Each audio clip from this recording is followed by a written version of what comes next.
n'aviez pas fait la fête comme ça pour l'équipe nationale. 12 ans 12 ans. C'est l'histoire d'une équipe de Belgique formidable qui renaît de ses cendres après tant d'années de disette. Car jamais le pays n'a connu un tel engouement. La Belgique, c'est tout simplement une des meilleures équipes au monde actuellement. Les Diables Rouges l'ont prouvé par leur parcours exceptionnel lors des éliminatoires de la Coupe du Monde. Car c'est depuis que les Rouges et Noirs sont devenus les héros d'un pays. Mais pas que, puisque plusieurs joueurs sont déjà des stars dans des grands clubs.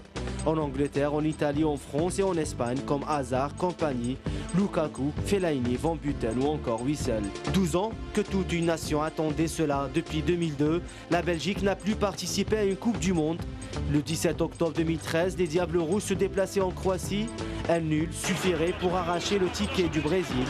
Mais ce soir-là, Lukaku enflamme tout un pays et envoie la Belgique au Brésil avant même la fin des éliminatoires. Son équipe est la première nation qualifiée au mondial avec 0 défaite, un parcours atypique qui délivre tout un pays et désormais le monde entier fait l'éloge de cette jeune équipe belge. Un parcours atypique parcouru surtout en 2 ans seulement, grâce notamment à cet entraîneur Marc Wilmots, capitaine des Diables Rouges lors du dernier mondial de la Belgique en 2002. Aujourd'hui, c'est un entraîneur sûr de lui avec un grand caractère qui mène cette jeune équipe. Désormais un entraîneur sûr de ses idées. C'est les paroles que je leur ai dit, vous êtes individuellement peut-être plus fort que nous qu'en 2002. Où on avait le meilleur classement FIFA, on était 6e. Si par contre collectivement vous n'arrivez pas à 30% de nous, voilà votre problème. De la 60 à la 6e place au classement FIFA en 2 ans, une progression fulgurante qui fait de la Belgique une des 5 meilleures d'Europe selon la presse européenne. Et quand on est parmi les meilleurs d'Europe, on est forcément parmi les meilleurs au monde. La Belgique séduit et joue même mieux que les grandes nations de football comme l'Italie, la France ou l'Angleterre. Les Belges font même partie des favoris du mondial brésilien. Ce sont les spécialistes qui le disent. Les Verts vivront-ils l'enfer des Diables Rouges? Réponse le 17 juin 2014.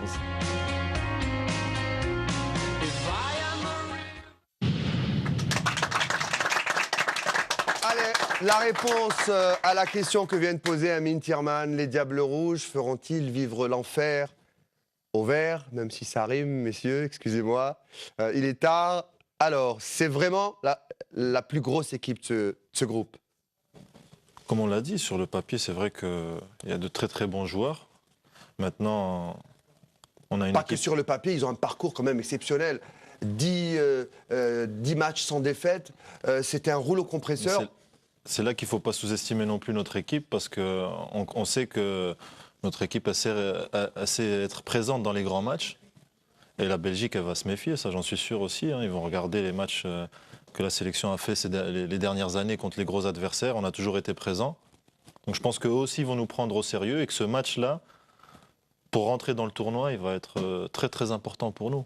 Alors quand on l'a écouté tout à l'heure, Vahid, qui revoyait, comme je vous ai dit, ses ambitions à la baisse et qui se faisait tout petit, est-ce qu'il espère justement essayer de se faire sous-estimer par ses adversaires et se dire, voilà, l'Algérie, c'est les 3 premiers points dans notre groupe H. Est-ce qu'on peut peut-être espérer surprendre, comme on a surpris la RFA en 82, par exemple, et essayer justement de commencer très fort? Vous allez surprendre qui? Vous allez surprendre personne. C'est des nations avec des entraîneurs, d'un staff, des joueurs professionnels.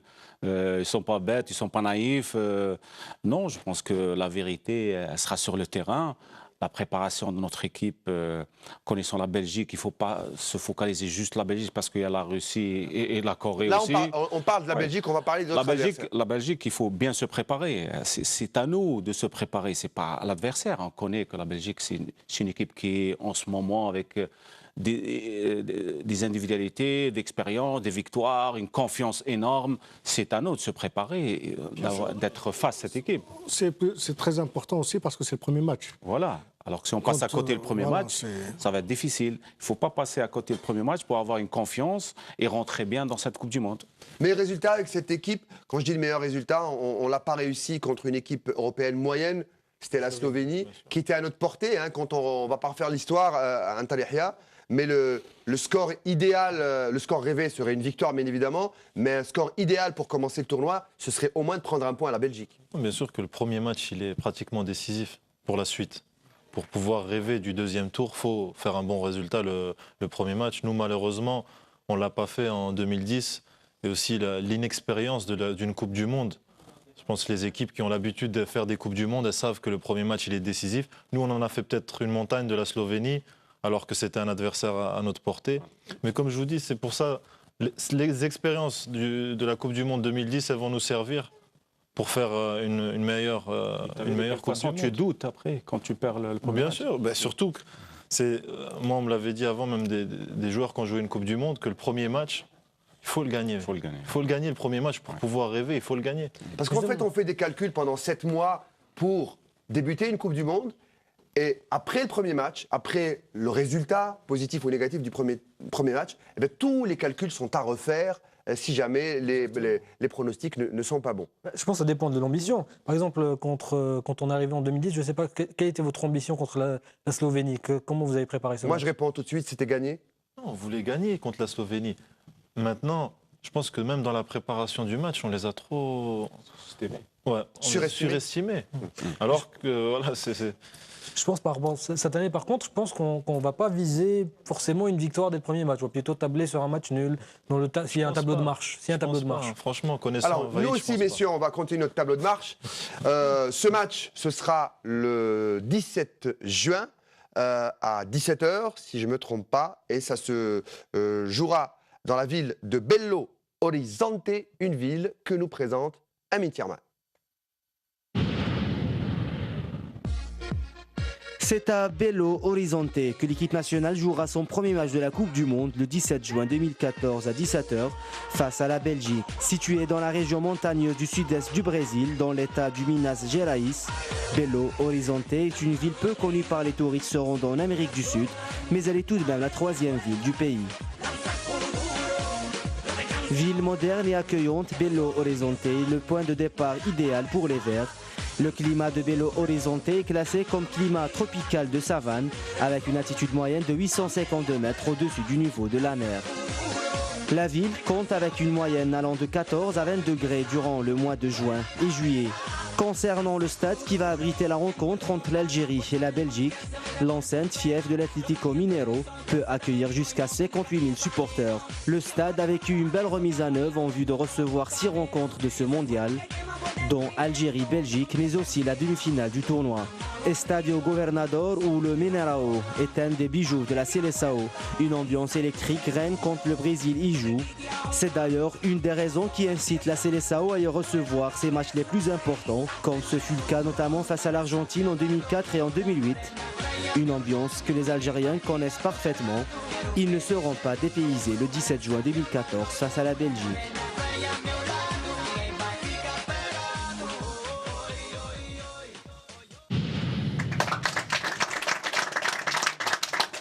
Voilà donc pour cette ville, cette belle ville de Belo Horizonte où se jouera donc ce premier match, messieurs, face à la Belgique. Ensuite, eh bien, l'Algérie, quelques jours plus tard, c'est-à-dire le 22, va affronter un tout autre football, un football asiatique, une équipe qui a été demi-finaliste de la Coupe du Monde. Excusez du peu, c'était en 2002, chez elle. 4e même de ce mondial. Cette équipe de Corée du Sud que nous présente Hawali Besson. Pour son deuxième match de poule du groupe H dans ce mondial brésilien, l'équipe nationale affrontera la Corée du Sud le samedi 22 juin 2014 à Porto Alegre à 17h, heure locale. La ville de l'ancien star brésilienne Ronaldinho va accueillir cette confrontation dans le stade de José Pinheiro Borda. L'équipe algérienne a joué contre cette équipe asiatique en 1985 au stade de la Neza, Mexique, où les Verts se sont inclinés 2-0 lors d'un tournoi amical, mais jamais lors d'une phase finale de Coupe du Monde. Pour ce premier match officiel, l'Algérie aura en face d'elle une équipe qui a gagné 2 trophées de Coupe d'Asie, 1956 et 1960, et 3 fois finaliste, 1972, 1980 et 1988. La Corée du Sud était présente au mondial 9 fois. Si la première participation des Tigres de l'Asie remonte à 1954 en Suisse, ils n'ont raté aucune depuis 1986 au Mexique. Soit 8 qualifications consécutives et les Coréens ont occupé la 4e place au mondial organisé en 2002 conjointement au Japon et en Corée du Sud. Cependant, cette fois-ci, les Coréens ont validé leur ticket pour le Brésil en finissant deuxième du groupe A de la zone Asie où se trouvaient le Liban, l'Ouzbékistan, le Qatar et l'Iran. La Corée du Sud est une sélection expérimentée et régulière dans ce genre de compétition, dont l'ossature est composée majoritairement des deux clubs phares, Seonyeam Shunma et le FC Séoul. Les poulains du nouveau sélectionneur, Hong Myung-bo, qui a pris les rênes de la sélection en juin dernier, peuvent causer pas mal de problèmes à la défense des Fennecs avec leur jeu rapide et direct. Il faudrait aussi surveiller leurs deux attaquants vedettes, Park Seon-young, ex-joueur d'Arsenal, prêté cette saison au Celta Vigo en Espagne, et Lee Chong-young, pensionnaire du FC Bolton Wanderers de première ligue anglaise. Au pays du matin calme, le réveil du lendemain du match risque d'être douloureux pour une des deux équipes guerrières. Ce match sera capital pour arracher un ticket synonyme d'une place au huitième de finale. D'un côté, les guerriers de Taejeok et de l'autre, les guerriers du désert. Qui sortira vainqueur de ce combat? Réponse le 22 juin prochain.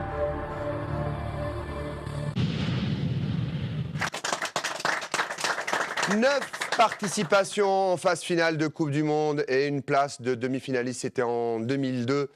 Après la Belgique, l'Algérie va donc hériter d'un football atypique, celui asiatique de la Corée du Sud. À Antar, ça va aller très très vite dans ce deuxième match.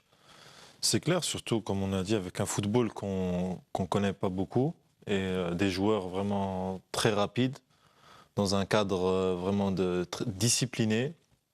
Et des joueurs, surtout un joueur que je connais en particulier qui évolue en Bundesliga, qui joue derrière l'attaquant. Vraiment un mec qui va très très vite, qui a marqué beaucoup de buts à Hambourg, qui maintenant en marque aussi avec le Bayer Leverkusen. Ouais. Donc c'est une équipe aussi qui a beaucoup de talent. Qui donne beaucoup de solutions aux porteurs du ballon, parce que c'est des joueurs vifs, petits gabarits, mais très vifs vers l'avant, sur des contres, sur des doublements, donner une solution aux porteurs pour trouver justement cette faille qui est la défense. Et ça devient un peu difficile pour les autres nations. Ces deux adversaires qui sont tactiquement et footballistiquement très différents. Alors, est-ce qu'on peut penser que Vahid peut aligner deux équipes complètement différentes entre le premier et le deuxième match, même si on est encore loin de ces deux confrontations? Je pense que, enfin, même pour un entraîneur, le fait de mettre un 11 le premier match et un 11 le deuxième match, je ne pense pas que ça soit dans la continuité. Et déjà de trouver un 11 type et après d'avoir une cohésion, et même avec des mecs qui rentrent en cours de match, qui apportent un plus. Mais je pense surtout dans la préparation, ça va être dans les matchs amicaux aussi, par rapport à des adversaires intéressants qui peuvent nous aider. Qui ont le même profil. Voilà, qui ont le même profil. Après, sans non plus en faire une montagne de cet adversaire, qui est des joueurs très intéressants, mais je pense qu'on a une très belle carte à jouer. Vous en faites pas une montagne, l'affaire Habib de la Corée? Pas du tout, non. En fait, vous avez posé une bonne question. C'est-à-dire, là, ça revient à la philosophie de l'entraîneur. Est-ce que tout changer par rapport à l'adversaire ou garder le 11 type? Une équipe type qu'il n'a pas encore trouvée, entre parenthèses. Voilà. En fait, finalement, il va jouer, je pense, qu'avec la même équipe. Mais il va changer les placements, les intentions, etc. contre une équipe qu'on ne connaît pas beaucoup. C'est un football qui nous est inconnu. On n'a pas l'habitude de jouer contre ces équipes. Donc, c'est une équipe qui vient d'Asie. Bon, là, on est tous unanimes à dire que les Coréens sont très rapides, mais aussi il faut remettre cette rapidité dans le contexte. C'est-à-dire on a l'habitude de voir la Corée jouer contre des équipes quand même d'un niveau plus faible que celles qu'ils vont rencontrer lors de cette Coupe du Monde. C'est une équipe qui joue en Asie. Donc en Asie, le niveau du tournoi qualificatif asiatique pour vous est plus faible que le tournoi africain? Beaucoup. Bien sûr qu'il est très faible. D'ailleurs, on n'a pas le même nombre de qualifiés pour la Coupe du Monde. Et puis, on a rajouté l'Océanie. Et puis, je crois que la FIFA va encore... je pense qu'ils sont moins en contact du football européen, exactement, contrairement aux Africains voilà, qui sont très proches de l'Europe. Qui ont l'habitude d'exporter beaucoup de joueurs. En fait, ils jouent entre eux et c'est la première fois qu'ils sont confrontés au réel football mondial. Donc, cette rapidité, elle sera nuancée lors de la Coupe du Monde. Ils ne vont pas jouer de la même manière. Même aussi, bon, ils savent, ils vont s'adapter, c'est clair. Bon, il y a eu l'exploit de 2002 Ils ont atteint les demi-finales de la Coupe du Monde. Bon, c'est un résultat obtenu dans un contexte particulier. Il ne faut pas trop juger la Corée du Sud sur ce résultat. Il faut la juger sur ces dernières années. La Corée du Sud, bon, certes, elle a participé à beaucoup de Coupes du Monde, mais avec des résultats plutôt mitigés. Donc, je ne dirais pas que c'est le match le plus facile de la poule. Je ne sais pas encore, parce qu'on ne sait pas comment on va arriver à cette Coupe du Monde, comment on va jouer le premier match, etc. Donc, je dirais que c'est peut-être... Et pour jouer ce deuxième match, il faudra se déplacer de 1350 km entre, justement, la première ville, qui était Belo Horizonte, et Porto Alegre, où se déroulera ce match le 22, donc le 22 juin prochain. Portrait et carte postale de cette ville signée Walid Bsol.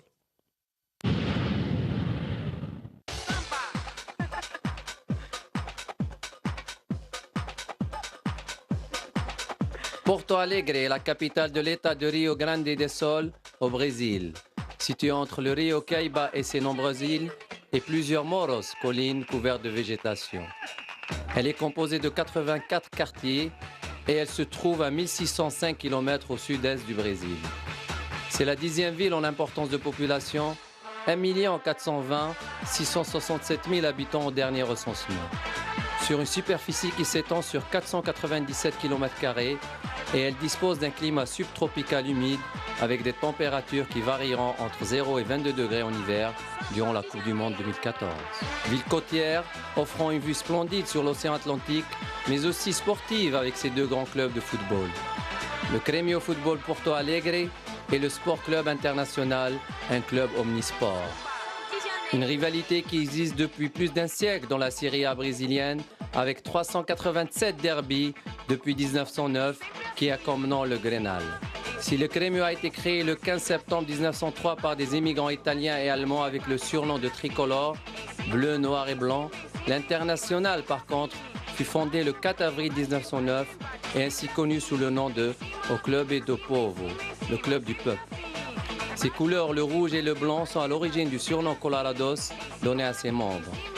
Les deux grands rivaux au palmarès étoffé ont été un véritable réservoir de la Seleção en formant de nombreux joueurs prestigieux tels que Falcao, Valdomiro, D'Alessandro, Tafarel, Dunga, Alexandre Pato ou encore Lucio côté international et Anderson, Emerson et Ronaldo Diassi di Ronaldinho côté Grêmio. Le club aux Somis Socios est propriétaire et résident du stade José Pinheiro Borda, dont la capacité est de 56 000 places. C'est sur cette pelouse naturelle que les camarades du capitaine Magic Bouguera croiseront le fer avec la Corée du Sud le 22 juin prochain dans une rencontre qui s'annonce d'ores et déjà palpitante.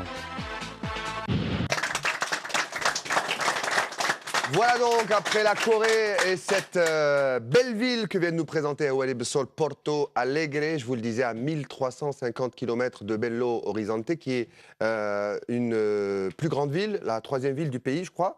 Eh bien, cette équipe, cette sélection va encore faire un périple, comme vous en avez fait en Afrique du Sud, avec peut-être de plus longues distances. Et elle va donc hériter, et nous avons hérité de la sélection russe. Alors j'ai écouté tout à l'heure autour de cette table que la vraie équipe qui devrait nous faire peur, c'est peut-être cette sélection de Russie. Beaucoup de rigueur également, et également une grande histoire en Coupe du Monde. Ouais, moi je pense que, je disais pas forcément l'équipe, j'ai dit que c'est peut-être l'équipe dont on se méfie moins que la Belgique, parce que c'est une équipe qui prépare sa Coupe du Monde en 2018. Donc elle va arriver avec des intentions. Et puis ce sont des joueurs qui jouent tous à domicile, hein, au Zénith, au Dynamo, au Spartak, donc ils peuvent mieux travailler que... Il y a une cohésion aussi. Voilà, il y a une cohésion. Et je pense que c'est une équipe sérieuse, hein. Le championnat russe est quand même bien monté en gamme ces derniers temps. Et avec Fabio Capello à la manœuvre, qui connaît aussi notre équipe, je pense qu'il faut quand même se méfier un peu plus. Merci de me tendre la perche. Je vais me retourner vers Antar. Fabio Capello, avec cette sélection anglaise qui avait une énorme pression, des ambitions avec cette sélection, il devait passer plusieurs tours et aller le plus loin possible, se fait accrocher par la petite Algérie en 2010. Et le voilà qu'il retrouve la sélection algérienne sur sa route.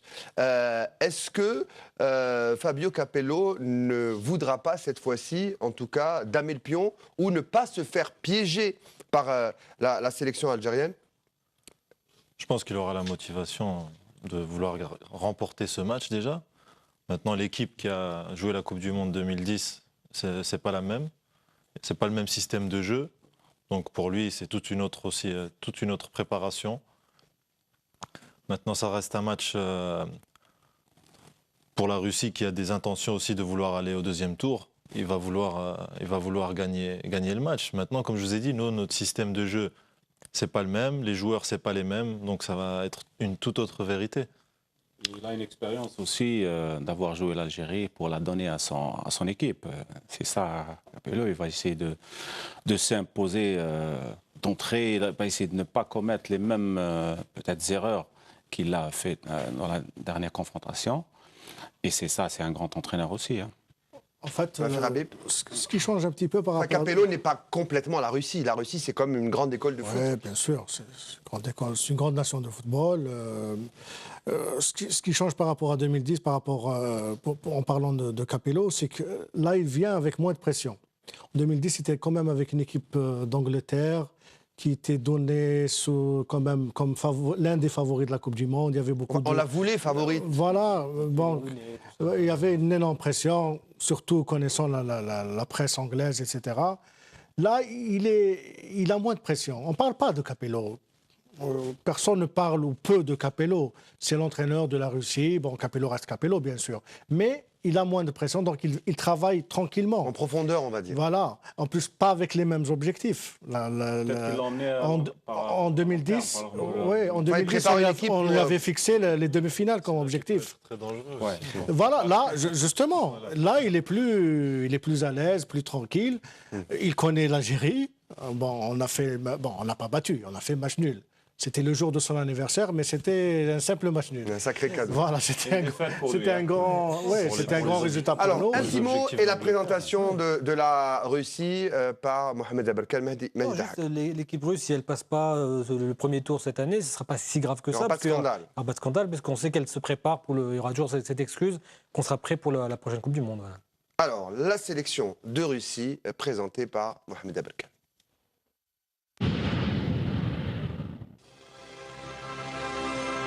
Forte de son expérience des tournois internationaux, avec 10 Coupes du Monde, dont 7 en tant qu'ancien bloc de l'URSS, et des présences quasi systématiques lors des championnats d'Europe. Avec une victoire en 1960, la Russie possède en ses rangs un groupe homogène et solide, avec de nombreux automatismes. La majorité de ces joueurs évoluent en effet dans le championnat national et se connaissent donc sur le bout des doigts. Bref, une formation athlétique et physique que ses adversaires devront prendre très au sérieux. Versés dans un groupe facile, lors des éliminatoires, les Russes savaient pertinemment dès le départ qu'ils allaient batailler avec le Portugal pour la première place. Au décompte final, la Russie l'emporte avec une petite unité d'avance sur le Portugal, 22 points contre 21. Cette réussite, les joueurs de Capello la doivent à leur régularité, malgré 2 petits faux pas en cours de route. Une défaite surprenante en Irlande du Nord et un revers contre le Portugal lors du choc retour. Kerzakov et les siens ont carburé en filant 20 buts en 10 matchs et en encaissant que 5. Fabio Capello, depuis son arrivée en 2012, a apporté à la sélection russe son expérience et sa rigueur à l'italienne. Certaines têtes sont tombées ou ne jouent plus, à l'image de l'illustre Arshavin. Mais le coach a à sa disposition un noyau dont le principal atout est ses automatismes. Quasi tous les joueurs proviennent de 3 clubs phares du pays, le Zénith, le CSK, le Dynamo Moscou. Et franchement, quand on regarde évoluer les Russes, ça se voit. La Russie n'offre pas le football le plus éblouissant du monde, loin de là. Mais justement, elle a prouvé lors de ses qualifications quel type de jeu elle pouvait produire et quels adversaires pouvaient très bien lui convenir.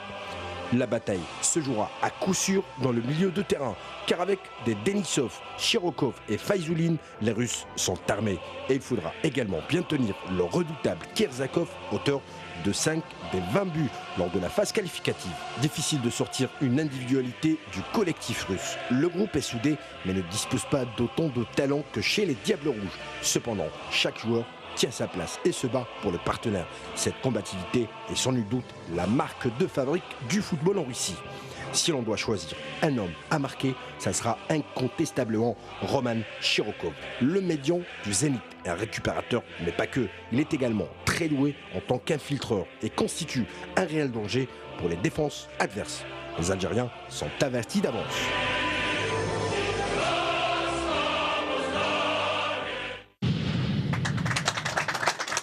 Voilà, Mohamed Aberkan a choisi le cœur de l'armée rouge pour nous présenter cette équipe de Russie et non pas la grande équipe de l'URSS de l'époque. Je crois qu'ils avaient joué en 82, notamment avec une énorme équipe à cette époque-là. Ça reste avec le fameux match Belgique-URSS. Le fameux match, Voilà. Vous parliez des coulisses du mondial, en voilà. D'ailleurs, il y avait beaucoup d'arbitres suédois, Eriksson.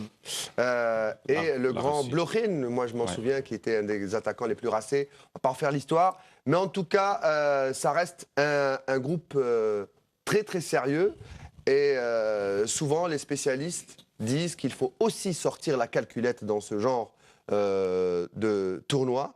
Alors, est-ce que Hunter, c'est comme ça qu'on fait quand on a 3 équipes? On fait nos calculs, j'essaie de prendre un point ici, de gagner ce match-là. Est-ce qu'on calcule comme ça ou on prend les matchs comme ils viennent? Non, j'ai jamais vu, moi, même en championnat, où on se dit on prend un point là, on prend 3 points là. On prend match par match. Et surtout là, comme on le répète, c'est un tournoi. Je pense que dans la tête des joueurs et la tête du sélectionneur, ils savent que le premier match, il a vraiment une grande importance. Il faut gagner le premier match et après, ou faire un bon résultat le premier match, après on peut espérer. Alors la question que je vous pose, Nasser, est-ce que, dans l'ordre, est-ce qu'on a été chanceux de tirer la Belgique en premier? Quand on voit les autres groupes, on est tombé sur un bon groupe. Il ne faut pas se le cacher. Maintenant, il faut prendre, comme il dit, la Hunter, match par match, prendre chaque match très sérieux, parce que si on perd, on fait un mauvais résultat, ça va être très difficile psychologiquement de se remobiliser les joueurs, parce qu'on va douter dans le deuxième match, et c'est là on va faire encore une connerie, et ça, c'est pas... Il faut bien se préparer mentalement et physiquement. Alors, le premier quiz de l'émission, est-ce que vous savez où est-ce que l'Algérie va jouer son 3e match contre la Russie? C'est à Kouritiba. Voilà. Je savais que Mehdi, il a ses fiches, il est venu avec ses fiches. Kouritiba, alors, on fait un peu moins de kilomètres. Cette fois-ci, je crois que c'est 540 kilomètres. 700 par la route, si on prend pas la route, mais voilà, c'est pas très loin. C'est entre Sao Paulo et Porto Alegre. Vous prendrez la route, l'équipe prendra l'avion très certainement. Et nous, on vous fait voyager, mesdames, messieurs, après Porto Alegre, direction Kouritiba, cette ville présentée par Mohamed Aberkan.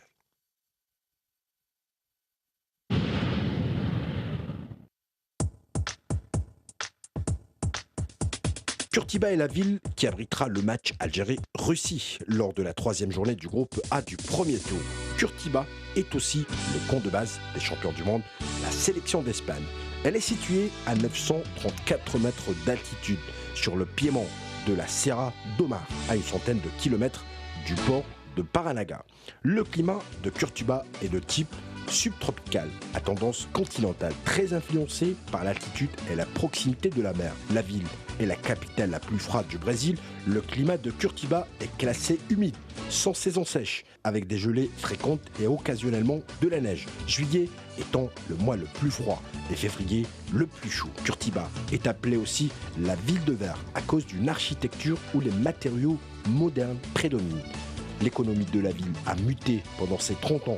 5 groupes automobiles produisent ainsi 140 000 véhicules par an. Le stade Joaquim Américo Guimaraes, populairement connu sous le nom de Arena da Baixada, est un stade à Kurtiba. Et c'est d'ailleurs ce stade qui abritera le match Algérie-Russie lors de la 3e journée du groupe H du premier tour. Le stade appartient au club de l'Atlético Paranense qui joue ses matchs à domicile. Ce stade fut le premier du Brésil à adopter la pratique du naming et s'appelait alors Coicera Arena, d'une capacité de 41 375 places. Sa construction a coûté la bagatelle de 220 millions de reais. Kurtiba est une ville de football, mais aussi une ville touristique par excellence. Les visiteurs auront certainement plein les yeux.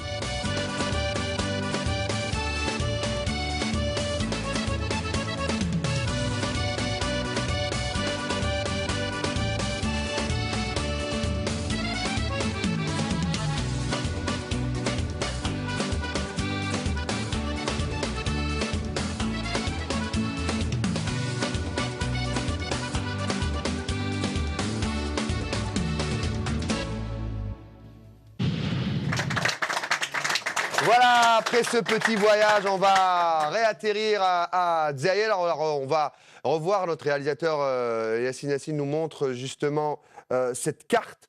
D'abord, le camp de base, ce sera Sao Paulo, où l'équipe va être. Ensuite, direction Belo Horizonte, et puis Porto Alegre, soit 1351 km, je vous le disais. Et puis, direction Curitiba, 537 km.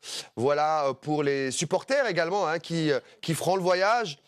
Pour ceux qui auront la chance d'avoir leur billet de stade, c'est le périple qu'ils devront faire pour aller de chaque stade. Alors, c'est pas du tout le 20 août, Bolloré, le stade de Haraj. Il faudra également goupiller tout ça. Mais en tout cas, il y a...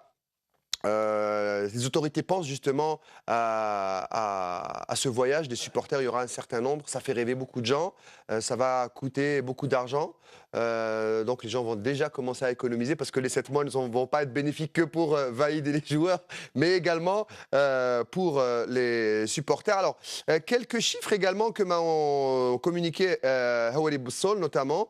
Porto Alegre, alors 3 mètres seulement au niveau de la mort, c'est pas très haut, c'est un climat subtropical et il fera en gros 22 degrés au moment de la Coupe du Monde. À Curitiba, c'est 935 mètres au-dessus du niveau de la mer, c'est aussi un climat subtropical et il fera entre 8 et 18 degrés. C'est bon pour jouer au foot, ces températures-là. C'est clair, c'est l'idéal. Pas trop chaud, pas trop froid. Ouais. Voilà, si les températures sont clémentes, rien ne peut nous arriver.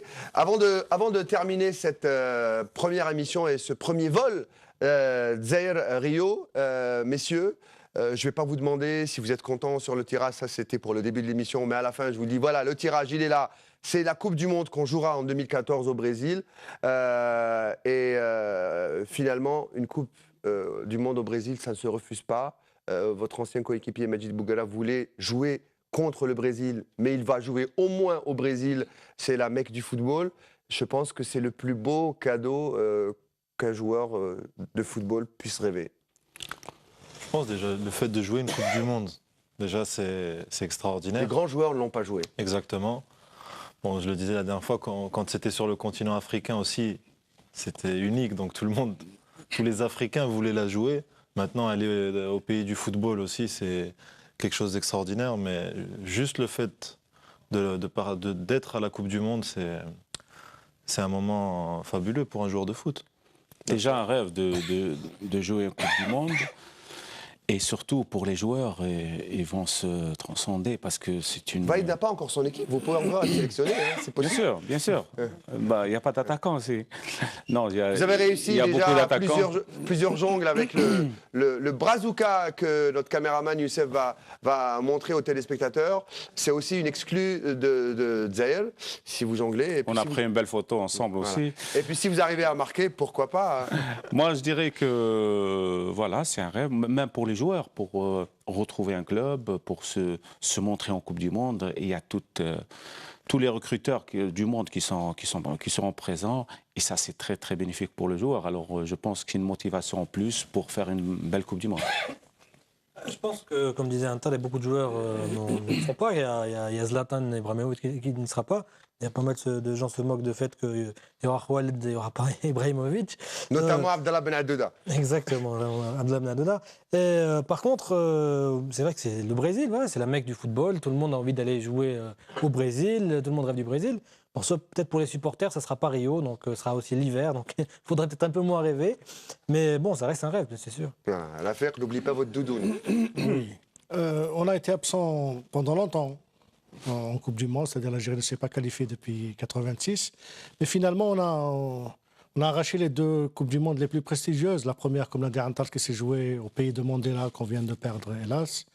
Et la deuxième, au pays du foot, le Brésil.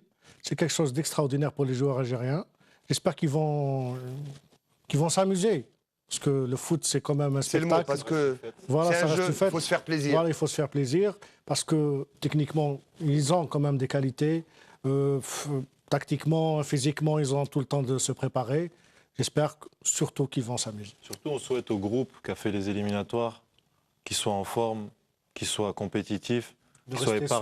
qu'ils soient épargnés par les blessures et qu'ils restent et que ce groupe-là puisse aller ensemble à la Coupe du Monde et vraiment vivre la continuité de leurs éliminatoires, vivre des moments extraordinaires leur rêve ensemble. Complètement. Voilà. Moi, je dirais juste que Khaled, c'est un très bon défenseur et mérite d'aller en Coupe du Monde. Voilà. Non, mais il ne faut pas trop écouter. Moi, je réponds. Alors, vous avez parlé de la belle Coupe du Monde en Afrique du Sud, le pays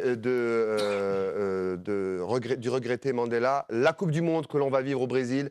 Mais il y avait la Coupe du Monde qui a marqué tous les Algériens. La première, c'était en Espagne, où il y avait un joueur qui sortait du lot, qui, pour moi, est peut-être l'un des meilleurs joueurs de l'histoire de l'équipe nationale. Il parle peu, très rarement. Houari Bessol l'a rencontré cet après-midi et il a donné son avis sur ce tirage au sort.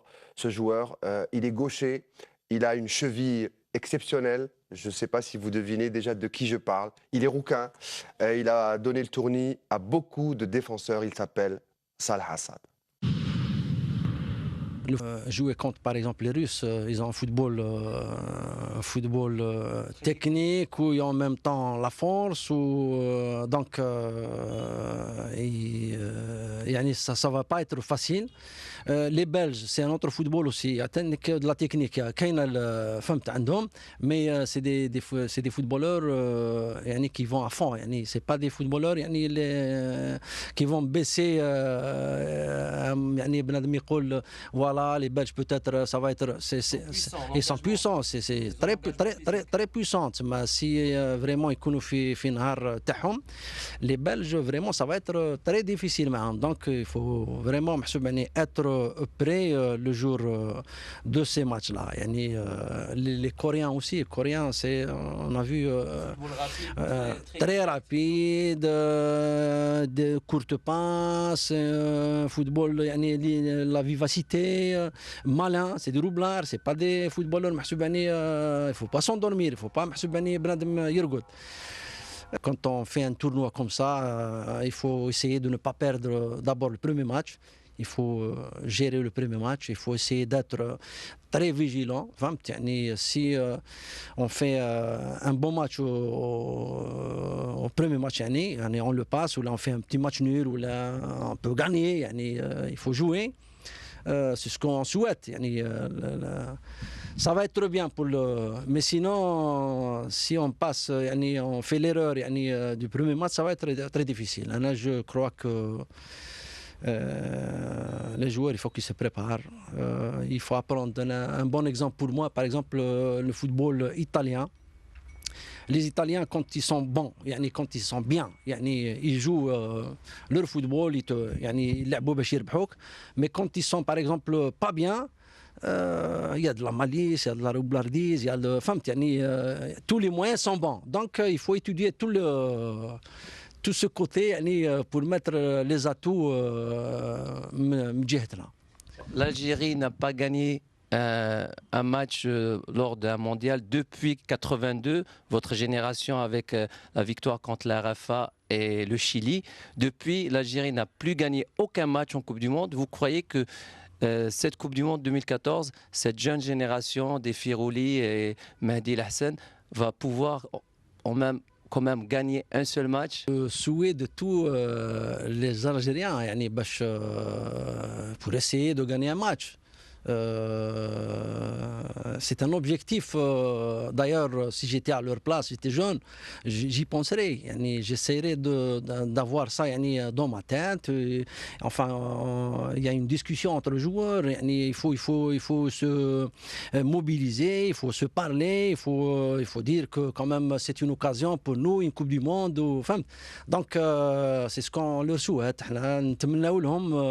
Et on a les possibilités. Qu'un des joueurs, c'est juste qu'il faut juste trouver l'équipe qu'il faut pour arriver à donner une victoire pendant une Coupe du Monde pour le peuple sportif, enfin pour le peuple algérien.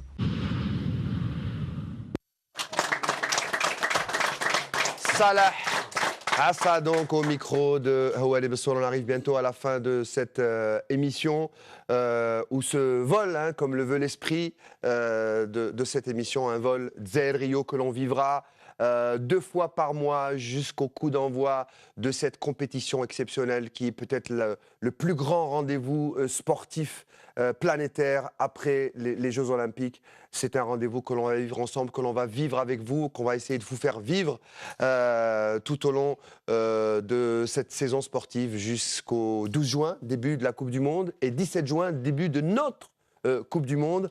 J'aurai la chance d'avoir le meilleur défenseur qu'on puisse avoir sur un plateau. Il ne risque pas de m'arriver grand-chose. Et puis, avec Nassar Bouich, et je peux vous le laisser, le ballon, vous marquez quand vous voulez. Ah oui. Antar, juste une question. Vous avez, vous, eu la chance de vivre peut-être une des plus belles aventures de joueurs et d'hommes avec la sélection algérienne. Vous êtes un des premiers qui ont bénéficié de cette loi, justement, qui a permis à des binationaux de venir en sélection. La sélection vous a offert les plus beaux moments. Je suis sûr que je n'exagère pas quand je dis ça. Et puis ce moment qui vous a propulsé dans une Coupe du Monde. Ces joueurs-là, qui vous regardent d'ailleurs, cette nouvelle génération, rêvent de vivre le même moment. C'est quelque chose d'extraordinaire dans un sportif, ça change la vie? Bien sûr, déjà, comme le fait de vivre pour un sportif, le fait de vivre une aventure humaine aussi, ça renforce la chose. C'est pour ça, tout à l'heure, je vous ai dit, je leur souhaite d'être épargnés par les blessures et que le groupe qui a vécu les éliminatoires puisse aussi profiter et récolter les fruits de leur travail et vivre en fait l'aventure humaine liée à l'aventure sportive ensemble à la Coupe du Monde. C'est vraiment une belle récompense. C'est tout le mal que je leur souhaite. Alors vous allez continuer à vivre le rêve de la qualification de Rio avec nous. Nassar également. Merci Mahdi Dahak, merci Rafiq Habib, merci messieurs d'avoir été avec nous. On va pas finir sans vous faire vivre. On va voir ces images avec vous également, comment les Algériens à Montréal, au Canada, ont vécu le tirage au sort. Alors regardez la ferveur des Algériens, elle est incroyable. Il n'y a pas de match, il n'y a pas de but, il n'y a pas de victoire, mais il y a quand même un tirage au sort et on va vivre ces images signées par notre correspondant sur place à Montréal, Lamine Fola, que l'on va regarder tout de suite.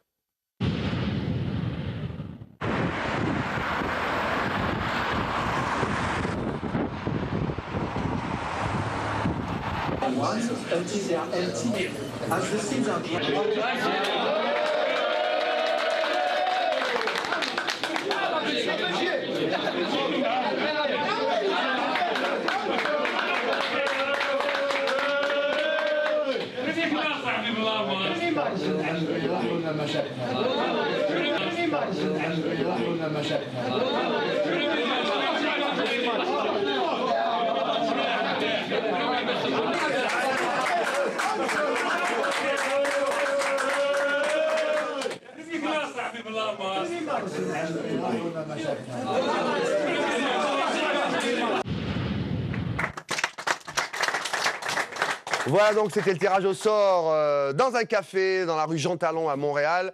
Le Petit Maghreb ou le Little Maghreb, comme on l'appelle là-bas.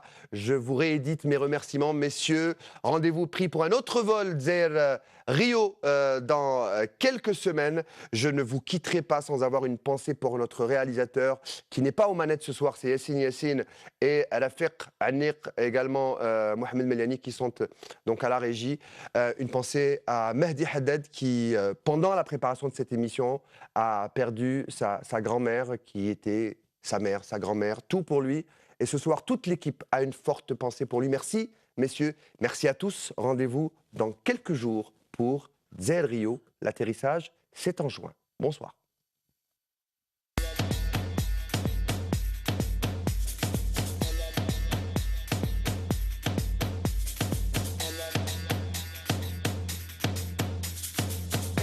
Toca aí meu berimbau, toca aí meu berimbau, toca aí meu berimbau, toca aí meu berimbau, toca aí meu berimbau, toca aí meu berimbau, toca aí meu berimbau, meu berimbau que é maneiro, meu berimbau é brasileiro e faz o povo balançar.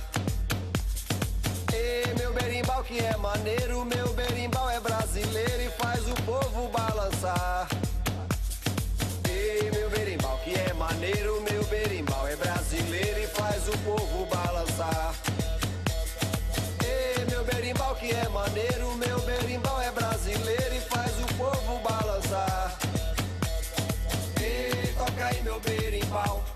aí meu berimbau, toca aí meu berimbau, toca aí meu berimbau, toca aí meu berimbau, toca aí meu berimbau, toca aí meu berimbau, toca aí meu berimbau, toca aí meu berimbau, toca aí meu berimbau, toca aí meu berimbau, toca aí meu berimbau, toca aí meu berimbau, toca aí meu berimbau, toca aí meu berimbau, toca aí meu berimbau.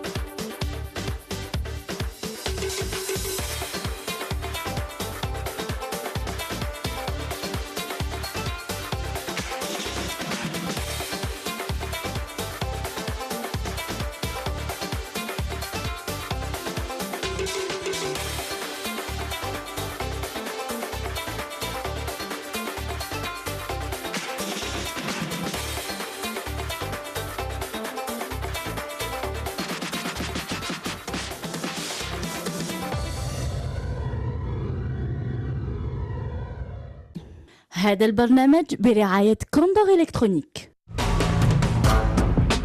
أزرو بفضل تركيبته الغنية بالأملاح المعدنية يمكن جسمك من إعادة التميز بصورة فعالة. أزرو مشروب للجهد. أزرو في ثوب الأبطال.